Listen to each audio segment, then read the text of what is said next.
मैंने हिस्ट्री की सबसे बेकार F रैंक एबिलिटी अवेकन की थी, जिसका नाम था रिफ्रेश, यानी 1 मीटर के दायरे में मौजूद किसी भी निर्जीव चीज को उसकी शुरुआती हालत में वापस लाना। लेकिन जब मैंने इसे असल में इस्तेमाल किया तो पता चला कि एक किताब को रिफ्रेश करो तो वो किताब वैसी ही रहती है, और एक तौलिए को रिफ्रेश करो तो वो तौलिया भी वैसा ही रहता है। इसीलिए जब अपोकलिप्स शुरू हुए 3 महीने बीत चुके थे तो मेरी गर्लफ्रेंड बचे हुए आधे पैकेट बिस्किट उठाकर बिना पीछे मुड़े किसी दूसरे आदमी की गाड़ी में जा बैठी। जाने से पहले उसने एक खाली कप नूडल्स का डिब्बा मेरे पैरों के पास फेंका, जैसे वो किसी कुत्ते को टरका रही हो, और बोली, जान बुरा मत मानना, क्योंकि तुम्हारी पावर इतनी बेकार है कि तुम्हारे साथ रहकर तो मैं भूख से ही मर जाऊंगी। मायूसी में मैं उस खाली डिब्बे को घूरता रहा और तभी दिमाग में बस एक ही ख्याल कौंधने लगा, रिफ्रेश। अचानक एक तेज मसालेदार खुशबू फैल गई और फटी हुई पैकिंग के नीचे करीने से रखे नूडल्स और 3 मसाला पाउच नजर आए। मैं सन्न रह गया, क्योंकि मेरी पावर बेकार नहीं थी, बल्कि हम सबने इसे गलत समझा था। दरअसल शुरुआती हालत का मतलब उसकी पिछली सेकंड वाली हालत नहीं है, बल्कि वो हालत है जब वो चीज पहली बार सामने आई थी। इसलिए एक खाली कप नूडल्स के डिब्बे की शुरुआती हालत है एक पूरी तरह से बंद नई पैकेट वाली नूडल्स। उस पल मेरा दिल सीने में जोर से धड़क रहा था, न डर से बल्कि जबरदस्त एक्साइटमेंट से। मैंने उस लूटी जा चुकी कन्वीनियंस स्टोर की शेल्फ्स पर नजर दौड़ाई, जहां हर तरफ फटे हुए स्नैक्स के रैपर बिखरे थे। खाली पड़ी बोतलें किसी और के लिए भले कचरा हो, लेकिन अब मेरे लिए ये एक ऐसा खजाना थी जिसका कोई अंत नहीं। मैंने जल्दबाजी में पानी उबालकर नूडल्स नहीं बनाए, क्योंकि किसी भी खाने की खुशबू यहाँ अनचाहे मेहमानों को बुला सकती थी। इसलिए मैं सावधानी से स्टोर की दूसरी मंजिल के गोदाम में चढ़ गया, भारी शेल्फ से दरवाजा ब्लॉक कर दिया और सुरक्षित होने के बाद ही अपना एक्सपेरिमेंट शुरू किया। मैंने खाली डिब्बा जमीन पर रखा और मन ही मन बोला, रिफ्रेश, और डिब्बे पर एक हल्की सी लहर जैसी चमक गुजरी और अगले ही पल एकदम नई नूडल्स की पैकेट सामने आ गई फिर से, और मैं एक्साइटमेंट दबाते हुए बार बार यही करता रहा। इसलिए 10 मिनट में मेरे सामने 60 पैकेट नूडल्स का एक पूरा ढेर लग गया। चूंकि मेरी एबिलिटी का कूल डाउन सिर्फ 10 सेकंड था, इसका मतलब था कि अब मेरे पास अनलिमिटेड रिसोर्सेज हो सकते थे। फिर मेरी नजर एक खाली पानी की बोतल पर पड़ी तो रिफ्रेश कहते ही पल भर में 500 मिलीलीटर की भरी हुई साफ पानी की बोतल सामने आ गई। फिर एक खाली फर्स्ट एड बॉक्स दिखा और रिफ्रेश करते ही मेरे हाथ में एकदम नया फर्स्ट एड किट आ गया। मेरी सांसें तेज हो गईं, क्योंकि खाना, पानी और दवाई, जो इस दुनिया की सबसे कीमती चीजें थीं, अब मेरे लिए अनगिनत और बेहिसाब हो चुकी थीं। झांग टिंग, तुझे लगता था मेरी पावर बेकार है? तो इंतजार कर, क्योंकि एक दिन तुम सब घुटनों पर आकर मुझसे खाने की भीख मांगोगे। अगले 3 दिन मैं खुद को उस गोदाम में बंद रखा और वहाँ पड़े खाली डिब्बे मेरे लिए कच्चा माल बन गए। इसलिए चिप्स, बिस्किट, चॉकलेट, हर वो चीज जो पेट भर सके मैंने बक्सों में भरकर तैयार कर ली। एक कोना ठंडे पेय पदार्थों से भर गया और सबसे जरूरी बात, मुझे एक खाली गैस सिलेंडर मिल गया। साथ ही स्टोर में मिला एक पोर्टेबल स्टोव भी मिल गया, इसलिए मैं आखिरकार कुछ गर्म खा सकता था। सारी खिड़कियां बंद करके मैंने पानी उबाला, 3 मसाला पाउच खोले और सावधानी से नूडल्स डाल दिए। जब वो जानी पहचानी खुशबू नाक तक पहुंची तो मेरी आंखों से आंसू बहने लगे और मैं रोते हुए भी खाता गया, क्योंकि ये अपोकलिप्स के बाद खाया गया मेरा सबसे भरपेट, सबसे सुकून वाला खाना था। पेट भरने के बाद दिमाग भी चलने लगा और मैंने सोचा कि यहाँ छिपे रहना कोई हल नहीं है, क्योंकि ये कन्वीनियंस स्टोर किसी भी वक्त इन्फेक्टेड ज़ॉम्बीज के हाथ लग सकता था या फिर किसी और सर्वाइवर की नजर में आ सकता था। इसलिए मुझे कोई सुरक्षित ठिकाना ढूंढना था और साथ ही हथियार भी चाहिए थे, क्योंकि सिर्फ खाना पानी होने से इस अपोकलिप्स में इंसान बस कटने के लिए तैयार भेड़ बन जाता है। मैंने 2 बड़े बैग सामान से भर लिए और फिर दरवाजे की झिड़री से बाहर की दुनिया झांक कर देखी। सड़क पर कुछ इन्फेक्टेड बेमकसद घूम रहे थे, इसलिए एक गहरी सांस लेकर मैंने रिफ्रेश किए हुए बिल्कुल नए जैसे तेज फ्रूट नाइफ को कस कर पकड़ लिया, क्योंकि अब निकलने का वक्त हो गया था। स्टोर से निकलना ज्यादा मुश्किल नहीं रहा, क्योंकि पीछे की तंग गलियों का फायदा उठाकर मैंने ज्यादातर इन्फेक्टेड को टाल दिया, और जब कभी कभार कोई अकेला मिल जाता तो मैं भरा हुआ कोल्ड ड्रिंक कैन जोर से उस पर मार देता, और जब वो चौंक कर रुकता तो फ्रूट नाइफ से काम तमाम कर देता। मेरा मकसद था शहर के पश्चिम में बना लान वान सोसाइटी, जो शहर का सबसे पॉश रेजिडेंशियल एरिया था, क्योंकि वहाँ मजबूत सिक्योरिटी और ऊंची मोटी 4 दीवारी थी। इसलिए शुरुआती अपोकलिप्स में ये कुछ वक्त तक टिक सकता था। इससे भी बड़ी बात ये थी कि मेरे माँ बाप का घर वहीं था, और जब अपोकलिप्स आया था तब मैं स्कूल में था, इसलिए उनसे संपर्क टूट गया था और उन्हें ढूंढना ही अब मेरी इकलौती जिद थी। पर लान वान तक का सफर मेरी सोच से कहीं ज्यादा मुश्किल निकला, क्योंकि पूरा शहर तबाह हो चुका था और छोड़ी हुई गाड़ियां हर मुख्य सड़क को जाम कर रही थीं। रास्ते में मैंने बहुत कुछ भयानक देखा, क्योंकि रिसोर्सेज के लिए इंसान एक दूसरे से खूंखार तरीके से भिड़ रहे थे, और उसी पल मुझे एहसास हुआ कि झांग टिंग का धोखा इस बेरहम दुनिया के मुकाबले शायद सबसे मामूली बात थी, क्योंकि यहाँ इंसानियत कब की टूट चुकी थी। तीसरे दिन शाम को आखिरकार मैं लान वान सोसाइटी के बाहर पहुंचा, जहाँ बड़ा लोहे का गेट बंद था और दीवार पर धुंधले धुंधले पहरेदार नजर आ रहे थे। ये सोसाइटी तो वाकई एक सर्वाइवर्स बेस बन चुकी थी, इसलिए मैं दूर से काफी देर तक निगरानी करता रहा, क्योंकि अंदर जाने के लिए उनकी जांच से गुजरना जरूरी था। इसलिए मैंने अपना बैग ठीक किया, ज्यादातर सामान एक छिपे हुए सीवर में छुपा दिया, बस 2 बोतल पानी और एक पैकेट बिस्किट रख लिया, ताकि एक आम शरणार्थी जैसा दिखूं, और गेट की तरफ चल पड़ा। रुको, कौन हो तुम? दीवार से आवाज आई तो मैंने दोनों हाथ ऊपर उठाए और सिर उठाकर धूल से सना अपना चेहरा दिखाया और कहा, मैं यहीं का रहने वाला हूँ, मेरा नाम लिन चेन है और मेरा घर बिल्डिंग नंबर 17 में है। ऊपर वाला कुछ देर चुप रहा, शायद वॉकी टॉकी पर कंफर्म कर रहा था, और थोड़ी देर बाद गेट थोड़ा सा खुला और एक आदमी हाथ में लोहे की रॉड लिए चौकन्नी नजरों से बाहर आया। ID card? उसने सख्ती से पूछा। इसलिए मैंने जेब से पहले से तैयार आईडी निकाल कर दे दी। उसने अच्छे से चेक की, फिर मुझे ऊपर से नीचे तक देखा और पूछा, अकेले हो? सामान कहाँ है तुम्हारा? मैंने सिर झुकाकर ठीक उतनी ही घबराहट और रूंधी आवाज में कहा, रास्ते में सब लूट लिया गया, इसलिए बस इतना ही बचा है। आदमी ने भौहें सिकोड़ी और थोड़ा तरस भी खाया, लेकिन मेरी दुबली पतली शक्ल और बेचारगी भरे अंदाज के आगे उसकी सतर्कता ढीली पड़ गई। इसलिए बोला, अंदर आ जाओ, पर सोसाइटी का नियम याद रखना, हर नए आने वाले को अपने आधे रिसोर्सेज जमा करने होते हैं। मेरा दिल एक पल को धक से रह गया, लेकिन शुक्र है मैंने पहले से तैयारी कर रखी थी। इसलिए मैंने आज्ञाकारी अंदाज में सिर हिलाया और एक बोतल पानी और आधा पैकेट बिस्किट उसे दे दिया। आदमी ने सामान लिया और उसकी आंखों में एक पल के लिए तुच्छता की झलक दिखी, फिर भी उसने हाथ हिलाकर मुझे अंदर जाने दिया। अंदर घुसते ही जो नजारा दिखा उससे थोड़ी राहत मिली, क्योंकि माहौल अब भी तनाव भरा था, पर कम से कम यहाँ कुछ व्यवस्था थी। लोग गश्त लगा रहे थे, कुछ लोग सुरक्षा और मजबूत कर रहे थे, और औरतें बच्चे सोसाइटी के क्लब हाउस में इकट्ठा रखे गए थे। इसलिए ये जगह इस अपोकलिप्स में मानो एक टापू थी, जो बाहर की बर्बादी और अफरा तफरी से थोड़ी देर के लिए अलग थलग थी। रजिस्ट्रेशन करने वाली एक आंटी ने बताया कि सोसाइटी अब श्योंगे नाम के एक आदमी के हाथ में है, जो पहले यहाँ का प्रॉपर्टी मैनेजर था, और अपोकलिप्स के बाद उसे एक फायर कंट्रोल एबिलिटी मिली, इसलिए उसने एक गार्ड टीम बनाकर सबको बचाया। हर घर वाले को रोजाना अपने कंट्रीब्यूशन के हिसाब से खाना मिलता है, और अगर ज्यादा पाना है तो पेट्रोल टीम या लॉजिस्टिक्स टीम ज्वाइन करनी पड़ती है। लेकिन मैंने शरीर कमजोर होने का बहाना बनाकर फिलहाल किसी टीम में ज्वाइन नहीं किया, क्योंकि सबसे जरूरी काम था अपने माँ बाप को ढूंढना। पर जब बेचैन दिल के साथ मैं दौड़कर अपने घर के गेट पर पहुंचा तो देखा कि दरवाजा जोर जबरदस्ती तोड़ा जा चुका था और अंदर सब कुछ बिखरा उलझा पड़ा था। ये देखकर मेरा दिल पूरी तरह बैठ गया, इसलिए मैं अंदर भागकर पागलों की तरह माँ पापा चिल्लाने लगा, लेकिन जवाब में सिर्फ मौत जैसी खामोशी थी। ड्राइंग रूम की टेबल पर धूल की एक पतली परत जमी थी, जिसका मतलब था कि वो कई दिन पहले यहाँ से जा चुके थे, और जमीन पर झगड़े के निशान तो थे, लेकिन कोई और निशान नहीं। इसलिए ये शायद अनहोनी में भी एक राहत की बात थी। मैं जमीन पर बैठ गया और पहले से भी बड़ी उलझन और डर मुझे जकड़ने लगे, क्योंकि मुझे नहीं पता था कि उन्हें कहाँ ढूंढूं। ठीक तभी जब मैं इसी उलझन में डूबा था, दरवाजे के बाहर से कदमों की आवाज आई और एक शरारती सी आवाज गूंजी, अरे वाह, यहाँ तो एक बचा खुचा शिकार भी है। मैंने अचानक सिर उठाया और देखा कि दो आदमी दरवाजे पर खड़े थे, और सामने वाला मुड़ा हुआ सिर लिए बुरी नजर से मुझे घूर रहा था। मैं उसे पहचानता था, क्योंकि वो श्योंगे का चमचा था, जिसे लोग बिच्छू कहते थे। बिच्छू ने होंठ चाटते हुए, मानो मुझे कटे हुए मछली के टुकड़े जैसे देखते हुए, तंज में कहा, तेरे घर के मालिक कुछ दिन पहले श्योंगे के काफी कंट्रीब्यूशन पॉइंट्स के कर्जदार थे, इसलिए उन्हें निकाल बाहर किया गया है, और अब ये घर हमारा है। मेरी आंखें सिकुड़ गईं और मैंने पूछा, तुमने मेरे माँ बाप के साथ क्या किया? बस बाहर फेंक दिया, क्योंकि जिसमें ताकत नहीं,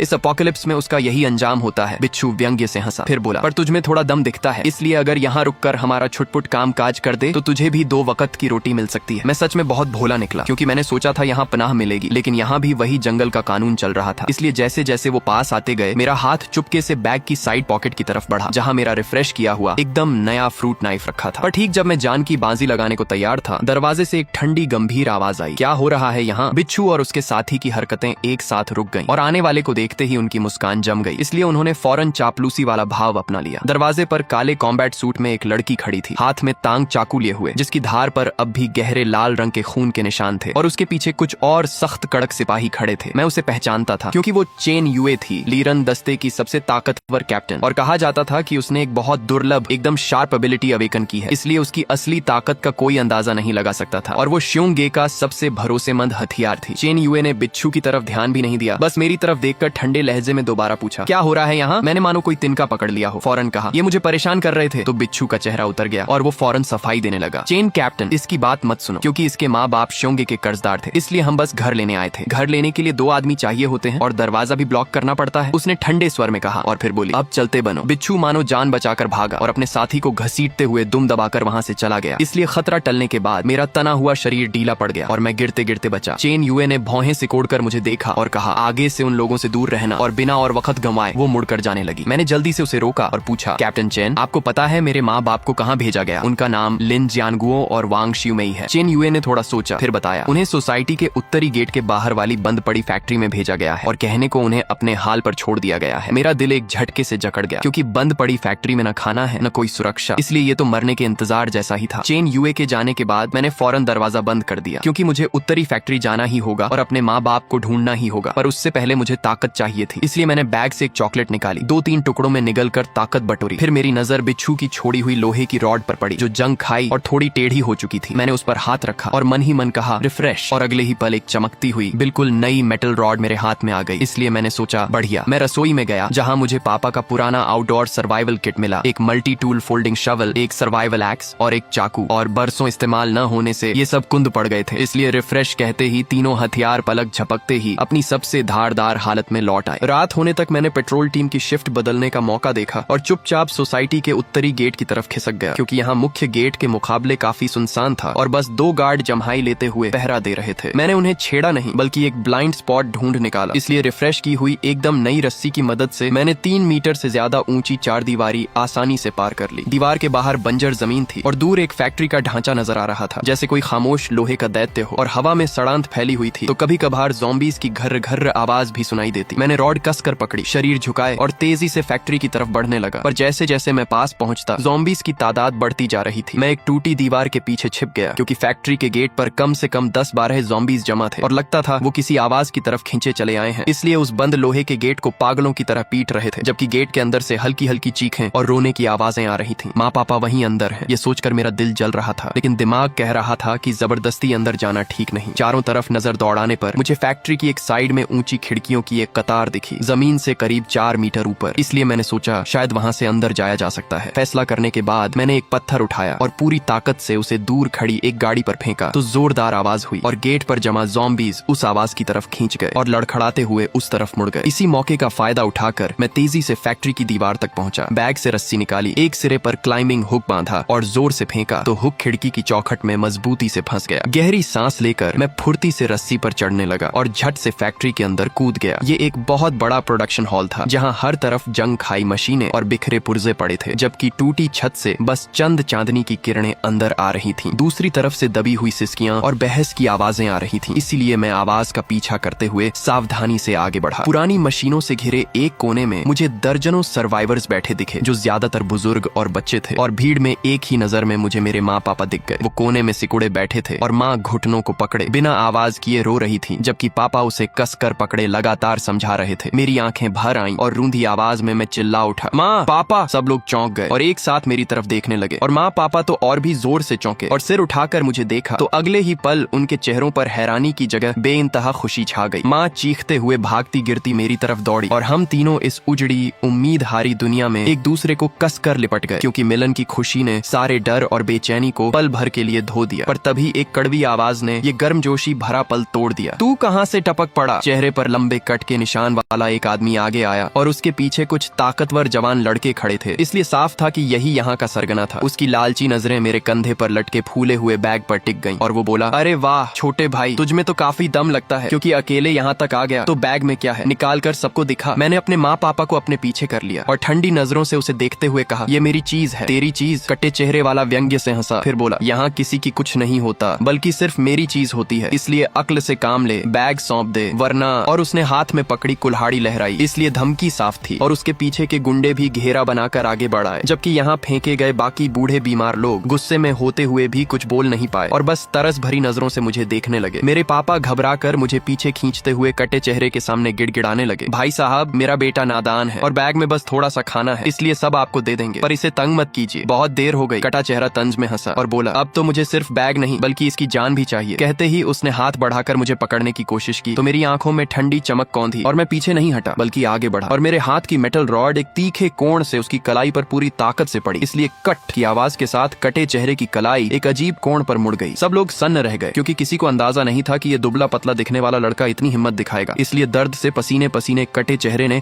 बुरी तरह चीखते हुए दहाड़ा, तेरी हिम्मत कैसे हुई मुझे मारने की? पकड़ो इसे, क्योंकि आज इसका जीना हराम कर दूंगा। उसके गुंडे होश में आते ही चिल्लाते हुए मेरी तरफ दौड़ पड़े, इसलिए मैंने बैग माँ पापा की गोद में फेंका और फिर रॉड उठाकर वार रोकने लगा। एक गुंडे ने लाठी घुमाकर मुझ पर वार किया तो मैं बगल हटकर बचा, और उसी झटके में रॉड का दूसरा सिरा उसकी कमजोर जगह पर जा टकराया, इसलिए वो चीखते हुए झुककर जमीन पर गिर पड़ा। मैंने कोई फालतू हरकत नहीं की, बल्कि हर वार सिर्फ कमजोर जॉइंट्स पर मारा, न कि एक झटके में मार डालने की नियत से। इसलिए उन्हें सबसे ज्यादा जो बात डरा रही थी वो ये कि मेरी ताकत मानो कभी खत्म ही नहीं हो रही थी। कटे चेहरे ने अपनी टूटी कलाई थामे गुस्से और डर से मिली जुली नजरों से मुझे घूरा और पूछा, तू है कौन? क्या तू भी कोई एबिलिटी होल्डर है? मैंने उसे जवाब नहीं दिया, बस ठंडी नजरों से देखता रहा, क्योंकि इन कुछ महीनों में जो तकलीफ और बेइज्जती मैंने झेली थी वो सब इस पल एक तूफानी गुस्से में बदल चुकी थी। इसलिए मैंने बस इतना कहा, या तो निकल जा या मर जा। मेरी दहशत ने वहां मौजूद हर किसी को चुप करा दिया और कटे चेहरे की आंखों में उलझन थी, क्योंकि उसे अंदाजा नहीं था कि उसका सामना किससे हो गया है। पर तभी इस तनाव भरे माहौल के बीच फैक्ट्री के लोहे के गेट से एक जोरदार धमाके की आवाज आई, फिर दूसरी, फिर तीसरी। तीसरी, इसलिए भीड़ में हड़कंप मच गया। बाहर के ज़ॉम्बीज दरवाजा तोड़ने लगे हैं। क्या हो गया अचानक? ज़ॉम्बीज अचानक इतने पागलों जैसे क्यों हो गए? और डर मानो किसी बीमारी की तरह फैलने लगा। कटे चेहरे को अब मेरी परवाह नहीं रही, इसलिए वो अपने साथियों के साथ शरीर और सामान लगाकर टूटते हुए गेट को रोकने में जुट गया। लेकिन ज़ॉम्बीज की तादाद बहुत ज्यादा थी और गेट बुरी तरह टेढ़ा मेढ़ा हो चुका था, जबकि कुंडी चरचराने लगी थी और कभी भी टूट सकती थी। इसलिए हर किसी के दिल पर मायूसी छा गई और मेरे माँ पापा भी डर से कांपने लगे और मेरा हाथ कस कर पकड़ लिया। मैंने उस पुराने जंग खाए लोहे के गेट को एक नजर देखा और दिमाग में एक हिम्मती ख्याल कौंधा, इसलिए मैं रॉड लिए सबकी हैरान नजरों के बीच गेट की तरफ चल पड़ा। दरवाजे को रोक रहे एक गुंडे ने मुझ पर चिल्लाया, लेकिन मैंने उसकी परवाह नहीं की और चुपचाप अपना हाथ उस ठंडे जंग खाए दरवाजे पर रख दिया। फिर सबकी अविश्वास भरी नजरों के सामने एक करिश्मा हुआ, क्योंकि वो बुरी तरह पिटा टेढ़ा गेट मानो वक्त उल्टा घूम गया हो और धीरे धीरे सीधा होने लगा और साथ ही टेढ़ा फ्रेम भी वापस अपनी असली शक्ल में आ गया। बस एक पल में चमकती हुई एकदम नई मेटल गेट सबकी आंखों के सामने खड़ी थी और बाहर से ज़ॉम्बीज की टक्करों के आगे अब गेट टस से मस नहीं हुआ, बल्कि बस हल्की हल्की धमक भर सुनाई दे रही थी। इसलिए पूरा हॉल सन्नाटे में डूब गया और हर कोई मुझे मुंह बाएं देखता रह गया। कटे चेहरे ने भी हैरानी में मुंह खोल दिया और कलाई का दर्द तक भूल गया और लड़खड़ाती आवाज में बोला, तेरी पावर रिपेयर है क्या? मुझे समझाने का मन नहीं था, इसलिए हाथ पीछे खींचकर ठंडे लहजे में कहा, इस अपोकलिप्स में असली ताकत ही सबसे बड़ा पासपोर्ट है। अभी अभी दिखाई मेरी बेरहमी और उसके ऊपर ये करिश्माई एबिलिटी, इन दोनों ने कटे चेहरे का हौसला पूरी तरह तोड़ दिया था। इसलिए अब उसकी नजरों में लालच नहीं बल्कि गहरा डर था और वो बोला, बड़े भाई, अभी जो हुआ उसके लिए माफी, क्योंकि मुझे पहचानने में गलती हो गई, तो प्लीज बड़प्पन दिखाइए। मैं कुछ नहीं बोला,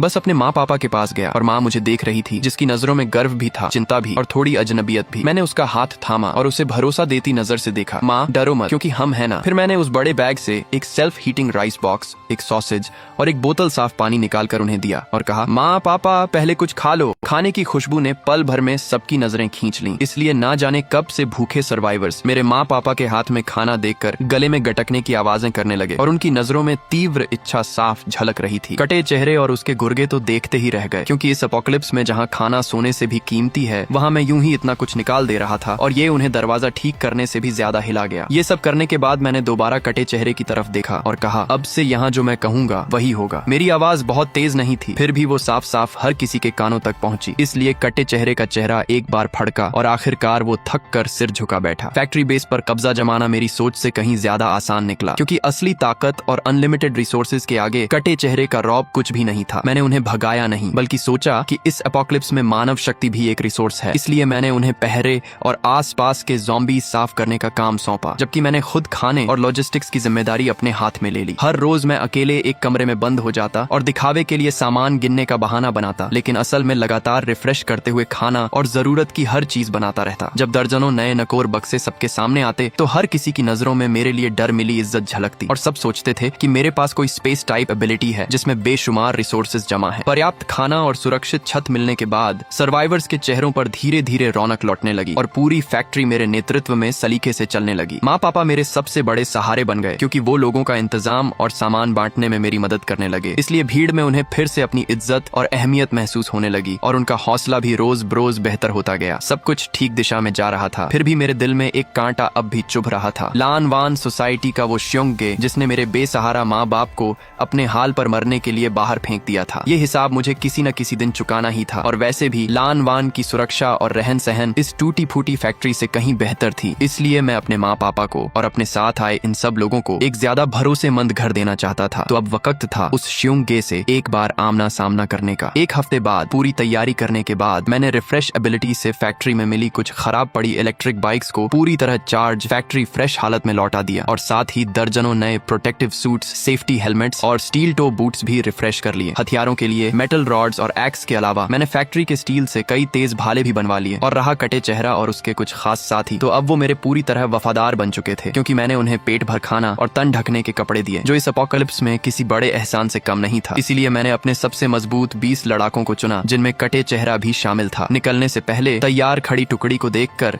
मैंने एक छोटा सा भाषण दिया। इस बार हम भीख मांगने नहीं जा रहे, बल्कि अपनी ही चीज वापस लेने जा रहे हैं, क्योंकि लान वान की मजबूत दीवारें और आरामदेह घर हैं, इसलिए हम वहाँ एक सच्चा सुरक्षित घर बनाएंगे। इसलिए जो मेरे साथ चलना चाहता है गाड़ी में बैठे। कोई भी हिचकिचाया नहीं, क्योंकि मेरी करिश्माई ताकत देख चुकने के बाद उन्हें मुझ पर लगभग अंधा भरोसा हो चुका था। इसलिए 20 लोगों का काफिला धूमधाम से लान वान की तरफ बढ़ चला। जब हम उत्तरी गेट पर पहुंचे तो दीवार पर मौजूद पहरेदारों ने भी हमें देख लिया था और इतनी बढ़िया लैस टुकड़ी देखकर वो सन्न रह गए। कटे चेहरे, तुझे तो निकाल दिया गया था ना, वापस कैसे आ गया? कटा चेहरा चेहरा अब मेरा पक्का फॉलोअर बन चुका था, इसलिए सीना तान कर पूरे जोश में जवाब दिया, हम श्योंगे से बात करने आए हैं, यानी डील करने। तुम लोग डील करोगे? हाँ। पहरेदार हंस पड़ा। तभी मैं गाड़ी से उतरा और आगे बढ़कर ठंडे लहजे में बोला, श्योंगे को जाकर बता कि लिन चेन आ गया है। उस पहरेदार ने मुझे पहचाना नहीं, लेकिन मुझे सबके बीचों बीच देखकर समझ गया कि मैं कोई अहम शख्स हूँ, इसलिए थोड़ी हिचकिचाहट के बाद उसने वॉकी टॉकी पर ऊपर रिपोर्ट कर दी। जल्द ही उतरी गेट खुल गया और श्योंगे अपने आदमियों के साथ बाहर आया। साथ में ली रन दस्ते की कैप्टन चेन युए भी थी। श्योंगे की नजरें चतुर और घमंडी थीं और हमारी टुकड़ी को देखकर, खासकर हमारे नए नकोर हथियारों और चमकते जोश को देखकर उसकी आंखों में हैरानी और लालच की एक झलक कौंध गई। अरे कौन है भाई? लिन छोटे भाई, कुछ दिनों में ही तो अच्छी खासी कमाई कर ली। श्योंगे, सीधी बात, मैं अपने लोगों को लेकर लानवान में रहना चाहता हूँ। श्योंगे को मानो कोई शानदार मजाक सुनाई दिया, इसलिए जोर से ठहाका लगाने लगा। लिन भाई, नींद पूरी नहीं हुई क्या? क्योंकि लानवान मेरी मेहनत से बना इलाका है, इसलिए तुम लोगों को यहाँ रहने देने की मुझे क्या जरूरत? मेरे पीछे से कटे चेहरे ने एक बक्सा आगे बढ़ाकर खोल दिया और पूरा का पूरा बक्सा ठीक ठाक पैक की गई कंप्रेस्ड बिस्किट से भरा था। इसलिए ये देखते ही श्योंगे की हंसी अचानक रुक गई और पीछे खड़े उसके गार्ड्स भी सन्न रह गए, क्योंकि लानवान की सुरक्षा भले अच्छी हो पर यहाँ मुंह ज्यादा और खाना कम है और रोजाना का राशन सिर्फ एक टुकड़ा काली रोटी भर होता था। इतना खाना तेरे पास कहाँ से आया? तुझे जानने की जरूरत नहीं, इसलिए मैं सिर्फ इतना पूछ रहा हूँ, डील करेगा या नहीं? श्योंगे की आंखें भांपती रहीं और उसने पूछा, किस तरह की डील? बहुत आसान, मेरे लोग यहाँ रहेंगे और हम कुछ खाना देंगे, जबकि तुम सोसाइटी की सुरक्षा संभालो ताकि हम मिलकर यहाँ का इंतजाम चला सकें। श्योंगे का चेहरा सख्त पड़ गया और बोला, छोटे भाई, तेरी हिम्मत तो कुछ ज्यादा ही बढ़ गई है, क्योंकि मैं इस बेस का सरगना होकर तुझ जैसे किसी गुमनाम लौंडे के बराबर कैसे बैठ सकता हूँ, इसलिए नामंजूर। नहीं मानोगे तो हम जबरदस्ती अंदर घुसेंगे। जबरदस्ती? हाँ हाँ, तुम 20-25 लोग। श्योंगे ने इशारा किया तो चेन युए और उसके पीछे ली रन दस्ता एक साथ एक कदम आगे बढ़ाया, इसलिए एक भयानक किस्म की सख्ती हवा में फैल गई, क्योंकि ली रन दस्ता इस पूरे लानवान का सबसे तेज हथियार था और हर सदस्य लड़ाई में तपा हुआ एबिलिटी होल्डर था। इसलिए मेरे लोग तनाव में आ गए। फिर भी सिर्फ मैं ही बेफिक्र खड़ा रहा। मैंने चेन युए की तरफ देखा, वही औरत जिसने कभी मेरी मदद की थी, और वो भी मुझे देख रही थी और उसकी नजरों में जिज्ञासा और थोड़ी हैरानी थी। इसलिए मैंने पूछा, कैप्टन चेन, आपको भी लगता है हम अंदर नहीं घुस पाएंगे? चेन युए कुछ पल चुप रही, फिर बोली, मिस्टर लिन, आपकी ताकत बहुत जबरदस्त है, लेकिन लानवान में 200 पहरेदार हैं, इसलिए जबरदस्ती घुसना आपके लिए ठीक नहीं होगा। उसकी बात एक तरह की सद्भावना भरी चेतावनी थी और श्योंगे खुश होकर हंस पड़ा। सुन लिया ना, इसलिए ज्यादा शेखी मत बघारो, बल्कि अपना सारा खाना यहाँ सौंप दो, ताकि मैं शायद तुम्हें और तुम्हारे माँ बाप को एक आम रहवासी की तरह अंदर रहने दूं, पर बाकी तेरे ये आदमी जहाँ से आए थे वहीं वापस चले जाएं। यही था उसका जवाब, मेरा सारा सामान निगल जाना और मेरे लोगों को दुत्कार देना। इसलिए सच में उसने बड़ा शातिर हिसाब लगाया था। फिर भी मैं बस हंस पड़ा। लगता है बात करने का कोई फायदा नहीं। मैंने धीरे धीरे अपना दायां हाथ उठाया और उनके पीछे खड़ी सोसाइटी की सबसे ऊंची रिहायशी इमारत की तरफ इशारा किया और उनकी तरफ देखते हुए एक एक शब्द साफ साफ कहा, मैं तुम्हें आखिरी मौका दे रहा हूँ, या तो मुझे अंदर आने दो, वरना मैं वो पूरी बिल्डिंग गायब कर दूंगा। मेरी बात सुनते ही वहाँ एक अजीब सा सन्नाटा छा गया, जो अगले ही पल कान फाड़ देने वाली हंसी में बदल गया। इसलिए श्योंगे हंसते हंसते रो पड़ने के करीब आ गया। चेन युए, सुन ले, क्योंकि इस साल का सबसे बड़ा मजाक तो यही सुना। पर चेन युए नहीं हंसी, बल्कि वो बस मुझे गौर से देखती रही और नजरों में गहरी गंभीरता थी, क्योंकि उसे कहीं न कहीं लग रहा था कि मैं मजाक नहीं कर रहा, और सच में मैं मजाक नहीं कर रहा था। इसलिए हंसी रोकर मैंने उल्टी गिनती शुरू कर दी, 3, 2। तो श्योंगे के चेहरे की मुस्कान थोड़ी सिकुड़ गई और हंसी थम गई। इसलिए सब एक दूसरे को देखने लगे, क्योंकि कुछ अजीब सा महसूस होने लगा था। वो 30 मंजिला ऊंची इमारत लानवान की सबसे मशहूर पहचान थी और ज्यादातर पहरेदारों के परिवार भी वहीं रहते थे। इसलिए जैसे ही मैं एक तक पहुंचा, श्योंगे डर छिपाते हुए कमजोर आवाज में दहाड़ा, बकवास बंद कर, पकड़ो इसे। पर तब तक बहुत देर हो चुकी थी, क्योंकि जैसे ही मेरी गिनती पूरी हुई, मैंने अपनी एबिलिटी एक्टिवेट कर दी और इस बार सिर्फ 1 मीटर के दायरे में नहीं, बल्कि इसकी सीमा को पूरी तरह बिना किसी रोके अपनी हद तक फैला दिया। सैकड़ों मीटर दूर खड़ी उस विशाल इमारत की तरफ देखकर मन ही मन बोला, रिफ्रेश, और पूरी दुनिया मानो म्यूट हो गई। इसलिए सैकड़ों दहशत भरी आंखों के सामने वो ऊंची आसमान छूती 30 मंजिला इमारत जैसे सिग्नल गड़बड़ किसी टीवी स्क्रीन की तरह बुरी तरह टिमटिमाने लगी। उसकी बनावट धुंधली, पारदर्शी होने लगी और बस 1 सेकंड में वो पूरी इमारत अंदर की हर चीज के साथ यूं गायब हो गई जैसे कभी थी ही नहीं। इसलिए पीछे बस एक खाली सूनी नींव बच गई, मानो वो इमारत कभी वजूद में ही नहीं थी। हर किसी का चेहरा वहीं जम गया, चाहे हैरानी हो, खालीपन हो, या फिर एक ऐसी दहशत जिसे शब्दों में बयान नहीं किया जा सकता। श्योंगे के आदमी पूरी तरह टूट गए, इसलिए हथियार फेंककर चीखते चिल्लाते इधर उधर भागने लगे जैसे किसी कयामत से बच रहे हों। जबकि श्योंगे खुद जमीन पर बैठ गया, चेहरा राख जैसा सफेद पड़ गया और होंठ कांपते रहे। फिर भी एक शब्द तक मुंह से नहीं निकला, इसलिए उसकी फख्र वाली 200 लोगों की गार्ड फौज पल भर में बिखर गई। चेन युए और उसका लीरन दस्ता भले टूटे नहीं, फिर भी हर किसी के चेहरे पर हैरानी और दहशत साफ लिखी थी। और चेन युए का तांग चाकू पकड़ा हाथ हल्के हल्के कांप रहा था। उसने मुझे देखा और उसकी नजरें अब पूरी तरह बदल चुकी थीं, क्योंकि अब वो मुझे किसी थोड़े दमदार सर्वाइवर की तरह नहीं, बल्कि जैसे किसी इंसानी शक्ल में घूमते किसी चमत्कार की तरह देख रही थी। मैंने धीरे से अपना हाथ नीचे किया और कीचड़ में गिरे लालची श्योंगे के सामने सामने चलकर गया तो उसने सिर उठाया और किसी राक्षस को देखने जैसी नजरों से मुझे देखा, जबकि पूरा शरीर छलनी की तरह कांप रहा था। अब मैं अपने लोगों को अंदर ला सका हूँ। श्योंगे ने बिना रुके सिर हिला दिया, इसलिए मैंने उसकी परवाह नहीं की, बल्कि मुड़कर पीछे खड़े अब भी सन्न पड़े कटे चेहरे और बाकी लोगों से कहा, शहर में चलो। मेरे साथी जैसे नींद से जागे और उनकी नजरों में मेरे लिए एक जुनूनी कस्म की भरी उमड़ आई, क्योंकि उन्हें पता था उनका लीडर ताकतवर है, पर उन्हें अंदाजा नहीं था कि इस हद तक। इसलिए एक पूरी इमारत को मिटा देना ये कैसी असीम शक्ति है, और ऐसे नेता के साथ इस अपोकलिप्स में जीना क्यों मुश्किल होगा। हम सब लान वान के हर किसी की दहशत भरी नजरों के बीच धूमधाम से सोसाइटी में दाखिल हुए, और अब हमें रोकने की हिम्मत किसी में नहीं बची थी, जबकि चेन युए और उसका दस्ता चुपचाप हमारे पीछे पीछे चलते रहे, जैसे हमारी अगवानी कर रहे हों। मुझे पता था कि आज से लान वान पर मेरा राज हो चुका है। लान वान पर कब्जे के बाद मैंने सबसे पहला काम किया, यानी हिसाब चुका करना। इसलिए श्योंगे और उसके धौंस जमाने वाले खास गुर्गों को मैंने कैद कर लिया। मैंने उन्हें मारा नहीं, बल्कि बस उनकी एबिलिटी खत्म कर दी, क्योंकि मेरी रिफ्रेश एबिलिटी अब इवॉल्व होकर जीवित शरीर पर भी काम करने लगी थी। इसलिए मैं अब किसी इंसान के शरीर को रिफ्रेश करके उसे सबसे सेहतमंद हालत में लौटा सकता था, और स्वाभाविक तौर पर मैं उसके अंदर मौजूद एबिलिटी कोर को भी रिफ्रेश करके उसे अवेकनिंग से पहले वाली शुरुआती हालत में लौटा सकता था। जब श्योंगे एक फायर एबिलिटी होल्डर से एकदम मामूली कमजोर मोटे आदमी में बदल गया तो उसकी हिम्मत पूरी तरह टूट गई। रहा चेन युए और उसका ली रन दस्ता, तो उन्हें मैंने अपनी तरफ खींचने की कोशिश की, क्योंकि वो सच्चे लड़ाके थे और जमीर वाले लोग थे। इसलिए ऐसी ताकत इस अपोकलिप्स में मिलना मुश्किल था। चेन युए के सामने ही मैंने उसकी लड़ाई से भोथरी हो चुकी तांग चाकू को रिफ्रेश किया, और साथ ही एक्सपायर होने वाली सूजन की दवाई को भी रिफ्रेश करके बिल्कुल ताजी दवा बना दिया। इसलिए चेन युए ये सब देखकर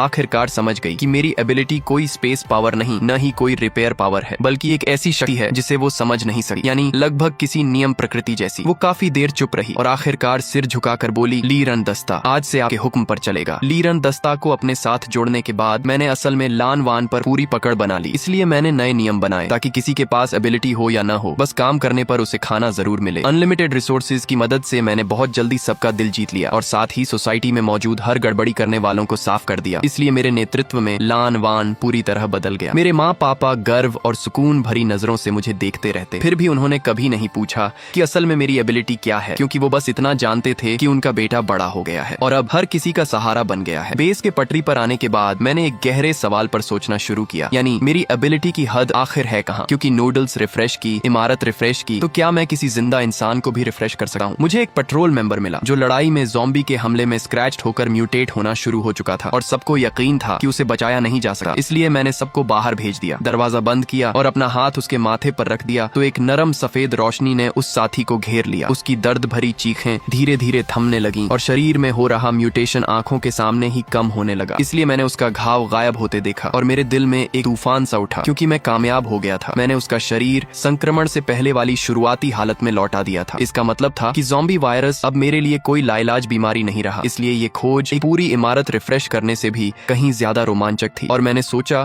कि अगर मैं ज़ॉम्बी वायरस को ठीक कर सकता हूँ तो क्या इसका मतलब ये नहीं कि मैं और भी बहुत सारे लोगों को बचा सकता हूँ, बल्कि शायद इस पूरे अपोकलिप्स को ही खत्म कर सकता हूँ। मेरे दिल में एक बहुत बड़ी योजना आकार लेने लगी, पर उससे पहले मुझे एक निजी हिसाब चुकता करना था। इसलिए मैंने चेन युए को बुलाया और पूछा कि क्या उसे लीहुओ नाम के सर्वाइवर ग्रुप के बारे में कोई खबर है, यानी वही D rank fire ability holder chain यान और मेरी पूर्व गर्लफ्रेंड जांग टिंग वाला ग्रुप। चेन युए ने नक्शा निकालकर शहर के पूरब में एक बड़े सुपरमार्केट की तरफ इशारा किया और बताया, जानकारी के मुताबिक वो लोग वहाँ काबिज हैं, क्योंकि शहर के पूरब का सबसे बड़ा ग्रुप है ये, और इनका सरगना है चेन यान, यानी डी रैंक का सबसे शक्तिशाली फायर कंट्रोलर। मेरी आंखों में ठंडी चमक औंधी और मैंने कहा, कल हम अपने पड़ोसियों से मिलने चलेंगे। अगले दिन मैं बस चेन युए और उसका दस्ता साथ लेकर निकला। इसलिए हम एक रिफ्रेश किए हुए आर्मर्ड एसयूवी में सवार होकर रास्ते में जो भी आया उसे रौंदते हुए उस बड़े सुपरमार्केट तक जा पहुंचे। सुपरमार्केट को अब एक मजबूत किले में बदला जा चुका था और दीवार पर हथियार बंद पहरेदार भरे थे। इसलिए हमारा आना देखते ही वो चौकन्ने हो गए। कौन हो तुम लोग? नाम बताओ। चेन युए ने खिड़की से सिर निकालकर तेज आवाज में कहा, लान वान बेस से लिन चेन, चेन यान लीडर से मिलने आए हैं। दीवार पर मौजूद लोगों ने शायद मेरा नाम नहीं सुना था, पर लान वान बेस का नाम वो अच्छी तरह जानते थे। इसलिए थोड़ी देर बाद सुपरमार्केट का गेट खुला और लाल जैकेट पहने एक आदमी बाहर आया, जबकि उसके पीछे चापलूसी करती झांग टिंग चली आ रही थी। कुछ महीनों में झांग टिंग की हालत काफी अच्छी दिखती थी, इसलिए मुझे देखते ही वो एक पल को चौंकी। फिर उसके चेहरे पर बेधड़क तंज और घमंड की मुस्कान फैल गई, क्योंकि शायद उसे अब भी लगता था कि मैं वही बेचारा उसकी हिफाजत का मोहताज इंसान हूँ। चेन यान ने भी मुझे ऊपर से नीचे देखा, खासकर मेरे पीछे खड़ी चेन युए और ली रन दस्ते को देखते ही उसकी आंखों में हल्की सी झिझक आई, पर उससे कहीं ज्यादा हिकारत थी। लान वान कभी नहीं सुना, क्योंकि हम यहाँ फालतू लोगों को नहीं रखते, इसलिए इतना ही करता हूँ कि अपनी गाड़ी और सामान छोड़कर चलते बनो। उसकी बात बेहद घमंड से भरी थी, क्योंकि उसे लगता था कि उसकी D rank rank fire ability के आगे किसी से डरने की जरूरत नहीं, इसलिए झांग टिंग भी शेर की खाल पहनकर बोल पड़ी। सुना लिन, पुराने रिश्ते का लिहाज करके कहती हूँ, इसलिए इतनी बेइज्जती मत करवाओ, क्योंकि आज तुम चेन यान की जूती उठाने के भी लायक नहीं हो। मैं उसकी छोटी सोच भरी खुद पर इतराती शक्ल देखकर हंस पड़ा और कहा, झांग टिंग, याद है तूने मुझे कौन सा खाली डिब्बा फेंका था? झांग टिंग चौंक गई, क्योंकि उसे समझ नहीं आया मैं ये अचानक क्यों पूछ रहा हूँ, इसलिए बोली, कौन सा डिब्बा? याद नहीं, इसलिए जल्दी चलते बनो और यहाँ खड़े होकर नजरों में मत गड़ो। मैंने अपनी हंसी रोकी और नजरें बदल गईं। तुझे याद नहीं, पर मुझे बहुत अच्छे से याद है, इसलिए आज मैं तुझसे वही चीज खिलवाने आया हूँ। झांग टिंग को मानो कोई बड़ा मजाक सुनाई दिया, इसलिए उंगली दिखाकर जोर से हंसने लगी। लेन, तेरा दिमाग खराब हो गया है क्या? मुझसे डिब्बा खिलवाएगा? तेरी हिम्मत कैसे हुई? चेन यान भी बाहें बांधे व्यंग्य में मुस्कुराया और बोला, छोकरे, जबान तो बड़ी लंबी है तेरी, इसलिए लगता है तुझे थोड़ा सबक सिखाना पड़ेगा, क्योंकि तुझे पता ही नहीं है मौत कैसे लिखी जाती है। बात खत्म होते ही उसकी हथेली पर एक दहकता हुआ अग्नि गोला बनने लगा और गर्मी हवा में साफ महसूस होने लगी, इसलिए लीरन दस्ते के सिपाही फौरन डिफेंसिव पोस्चर में आ गए। फिर भी बस मैं और चेन युए एक जगह खड़े रहे बिना हिले। मैंने उसकी हथेली में जलते अग्नि गोले को देखा और सिर हिलाया। बस इतनी सी औकात है, बहुत कमजोर। यही कहते हुए मैंने हाथ उठाया तो चेन यान की हथेली में जल रहा वो अग्नि गोला जैसे किसी हवा में बुझी हुई मोमबत्ती की तरह पल भर में बुझ गया। चेन यान के चेहरे की इतराती मुस्कान वहीं जम गई और यकीन न करते हुए उसने अपनी खाली हथेली को घूरा। कैसे हुआ ये? मेरी आग कहाँ गई? उसने दोबारा एबिलिटी एक्टिवेट करने की कोशिश की, लेकिन चाहे कितनी भी कोशिश करे जरा सी भी चिंगारी नहीं जगा पाया, इसलिए उसकी फखर वाली फायर कंट्रोलिंग एबिलिटी पूरी तरह गायब हो चुकी थी। तूने मेरे साथ क्या किया? चेन यान डर से चीख कर उंगली दिखाने लगा। मैंने उसे जवाब नहीं दिया, बस अपनी नजरें उस डर से पथराई झांग टिंग की तरफ घुमाई और पूछा, अब बता मेरी हिम्मत कैसे हुई? झांग टिंग के होंठ कांप रहे थे और चेहरे का रंग उड़ चुका था, क्योंकि उसे नहीं पता था असल में क्या हुआ। फिर भी उसने अपनी आंखों से देखा था कि वो डरावनी फायर एबिलिटी मेरे सामने बिना आवाज किए बुझ चुकी थी, इसीलिए डर ने उसकी जबान बंद कर दी। चेन युए ने चेन यान को किसी कुत्ते बिल्ली की तरह मेरे सामने पटक दिया, इसलिए वो घुटनों के बल गिरकर रोते हुए माफी मांगने लगा। फिर भी मैं उसकी इस बेबसी को देख रहा था और दिल में कोई हलचल नहीं थी। जेब से एक चीज निकाली, यानी एक छपट्टा सा मसालेदार रेड कुक्ड बीफ फ्लेवर वाला नूडल्स का डिब्बा, वही डिब्बा जो कभी उसने मुझे फेंका था और मैं इसे तब से संभाल कर रखे था, इसलिए मैंने कहा, रिफ्रेश। और वो खाली डिब्बा पल भर में एकदम नई पैकिंग वाली नूडल्स में बदल गया। मैंने पैकिंग फाड़कर नूडल्स और मसाला पाउच निकाल दिए और बस वो खाली कागज का कप बचा लिया और उसे झांग टिंग के सामने जमीन पर रख दिया। झांग टिंग ने जमीन पर पड़े उस खाली कप को देखा तो उसका चेहरा मुर्दे से भी ज्यादा बेजान पड़ गया, क्योंकि वो जान गई कि मैं मजाक नहीं कर रहा। कांपते हाथों से उसने वो कागज का कप उठाया और सबकी नजरों के सामने मजबूरन उसे खा लिया, इसलिए उसकी आंखों से आंसू और नाक से पानी बहकर पूरे चेहरे पर फैल गए। चेन यान ये सब देख रहा था, इसलिए आखिरकार उसे एहसास हो गया कि उसने किस हद तक डरावनी हस्ती से पंगा लिया है, तो उसके भी घुटने ढीले पड़ गए और वो भी झुककर घुटनों पर आ गिरा। मैंने उसकी तरफ देखा तक नहीं, बस चुपचाप झांग टिंग को घूरता रहा जब तक उसने पूरा कागज का कप पैकिंग समेत पूरी तरह निगल नहीं लिया। लीहुओ बेस का पतन मेरी सोच से भी आसान निकला, क्योंकि अपने लीडर की एबिलिटी खोकर और मेरे हथकंडों से बुरी तरह डर कर उन्होंने लगभग बिना किसी विरोध के हार मान ली, इसलिए मैंने दोनों बेस को मिला दिया और लान वान बेस अब शहर के पूरब का सबसे ताकतवर सर्वाइवर ग्रुप बन गया। झांग टिंग का हिसाब चुका करने के बाद मैंने अपनी पूरी ऊर्जा बेस के विकास और अपनी एबिलिटी की रिसर्च में लगा दी, क्योंकि अगर ये बात बाहर फैल गई कि मैं ज़ॉम्बी वायरस ठीक कर सकता हूँ तो पूरी दुनिया में हलचल मच जाएगी, इसलिए जब तक पर्याप्त सेल्फ डिफेंस कैपेबिलिटी न हो ये राज छुपाकर रखना ही समझदारी थी। मैंने एक सीक्रेट मेडिकल लैब शुरू किया जिसकी देखभाल मेरे माँ पापा करते, जहाँ उन लोगों का इलाज होता जो संक्रमित होकर भी बचाए जा सकते थे, इसलिए हर वो इंसान जिसे मैंने ठीक किया वो मेरा तहे दिल से एहसानमंद बन गया और मेरा सबसे वफादार फॉलोअर बन गया, इसलिए मेरी ताकत बर्फ के गोले की तरह बढ़ती चली गई। इस दौरान मेरा सामना और भी बहुत सी सर्वाइवर फोर्सेस से हुआ, इसलिए दोस्तों के लिए मैंने रिसोर्सेज और मदद दी, जबकि दुश्मनों के लिए मैं कभी नरमी नहीं दिखाता। लीन चेन नाम धीरे धीरे एक लेजेंड बन गया, इसीलिए कोई कहता कि मैं दुनिया बचाने वाला उद्धार करता हूँ तो कोई कहता कि मैं दुनिया मिटाने वाला दानव हूँ, पर वो कुछ भी कहें एक सच्चाई को कोई झुठला नहीं सकता। मैं इस अपोकलिप्स की सबसे ऊंची चोटी पर पहुंच चुका था। अपोकलिप्स का 5वां साल आते आते लान वान बेस अब बढ़कर 1 लाख की आबादी वाला विशाल शहर बन चुका था और हमारे पास मजबूत डिफेंस सिस्टम था, साथ ही खुद मुख्तार खेती बाड़ी थी और एक ऐसा समाज था जिसमें व्यवस्था वापस लौट आई थी, इसीलिए यहाँ लोगों के चेहरों पर फिर से मुस्कान लौट आई थी। और मैं इस शहर का निर्माता और रक्षक अब बहुत कम ही लोगों के सामने आता था, क्योंकि ज्यादातर वक्त मैं शहर के बीचों बीच बनी सबसे ऊंची मीनार पर रहता और अपने ही हाथों बसाए इस शहर को ऊपर से निहारते हुए बिताता। मेरी एबिलिटी भी अब पहले जैसी नहीं रही थी, क्योंकि अब मुझे किसी चीज को छूने की जरूरत नहीं थी, बल्कि मैं अपनी नजरों में आने वाली हर चीज को रिफ्रेश कर सकता था। मैं किसी बंजर जमीन को उपजाऊ बना सकता था और मैं किसी दूषित पानी के स्रोत को साफ कर सकता था, इसलिए मेरी ताकत अब सच में किसी भगवान जैसी होती जा रही थी। चेन युए अब आशा का शहर का कमांडर इन चीफ थी और वो मेरे पीछे खड़ी होकर मुझे ताजा हालात की जानकारी दे रही थी। एस रैंक ज़ॉम्बी इस एपोकलिप्स की सबसे बड़ी आफत है, क्योंकि ये अकेला एक पूरा शहर तबाह करने की ताकत रखता है। मेरी नजरें दूर तक फैल गई। इसलिए मैंने वो दिखा जो करोड़ों ज़ॉम्बीज से बना आसमान को ढकने वाला एक काला सैलाब था, और उस सैलाब के बीचों बीच एक हड्डियों के सिंहासन पर बैठा वो एस रैंक ज़ॉम्बी बादशाहों की तरह, मानो उसे भी मेरी नजर का एहसास हो गया हो। इसलिए उसकी खूनी लाल आंखें मेरी नजरों से हवा में टकराईं और सैकड़ों मील दूर से एक भयानक मानसिक दबाव मेरी तरफ बढ़ चला। इसलिए चेन युए दर्द से कराह उठी और चेहरा पल भर में सफेद पड़ गया। फिर भी मैंने बस हल्के से हाथ हिलाया तो वो सारा दबाव धुएं की तरह उड़ गया। तैयार हो? क्या आशा का शहर आपके साथ जिएगा मरेगा? मैं मुस्कुराकर सिर हिलाया और कहा, नहीं, हम मरेंगे नहीं। और मैं पलटकर उस भयानक सैलाब की तरफ देखने लगा और इस शहर के हर उस इंसान की तरफ भी। इसलिए मैंने कहा, इस अपोकलिप्स को अब खत्म होना ही चाहिए। मैं अकेला ही आशा के शहर से बाहर निकल गया और शहर की चार दीवारी पर खड़ा होकर उस आसमान धरती निगल जाने वाले ज़ॉम्बी सैलाब के सामने आ डटा, जबकि पूरे 1 लाख नागरिक बड़ी बड़ी स्क्रीन के जरिए मुझे देख रहे थे। और उनमें डर तो था, पर उससे कहीं ज्यादा भरोसा था। एस रैंक ज़ॉम्बी की दहाड़ मानो किसी की रूह तक चीर देने वाली थी। इसलिए उसके इशारे पर पूरे सैलाब ने आखिरी और पूरी ताकत से हमला बोल दिया। मैंने धीरे धीरे अपने दोनों हाथ ऊपर उठाए, जैसे पूरी दुनिया को गले लगाने वाला हूँ। इसलिए सबको लगा मैं कोई अपोकलिप्स मचाने वाला हमला करने वाला हूँ, पर वो गलत है, क्योंकि मेरे चेहरे पर हिंसा नहीं थी, बल्कि एक हल्की सी करुणा थी। इसलिए मेरी एबिलिटी विनाश के लिए नहीं, बल्कि नई जिंदगी के लिए थी। मैंने आंखें बंद की और अपनी पूरी ताकत बिना कुछ रोके छोड़ दी, न किसी एक ज़ॉम्बी पर, न किसी एक इलाके पर, बल्कि दरारों से टूटी हुई धरती पर फिर से नरम हरी घास उगने लगी और आसमान पर छाई स्याह धुंध छौंटने लगी। इसलिए बरसों बाद वो जानी पहचानी गहरी नीली साफ धूप फिर से खिल उठी। हड्डियों के सिंहासन पर बैठा वो एस रैंक ज़ॉम्बी अपने ही शरीर में हो रहे बदलाव को दहशत भरी नजरों से देख रहा था, और उसने विरोध करने की कोशिश जरूर की, लेकिन दुनिया की जड़ से उठी